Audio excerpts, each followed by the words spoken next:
2 sotuga to'g'risi bundan ortiq hech narsa qilib bo'lmaydi.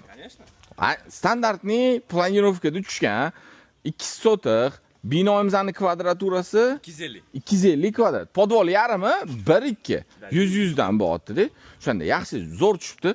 Yanachi meni ko'zimga vaqti chiroyli ko'rinib ketayotgan narsa bilasanmi, Timur? Mana bu devorlari yo'q-ku. Qo'l ochiq, juda chiroyli bo'lib ko'rinib turibdi-da. Keyinchalik ko'taramiz. Ha, keyinchalik olgan odam o'zi ko'tarib oladi, o'ziga qarab turib, o'zining sharoitidan kelib chiqib. Pastda bitta zal, bitta oshxona, bitta yotoqxona, tepada 3 ta xonamiz bor. Xo'p, narxi zo'r deding, nech pul? 99 ming.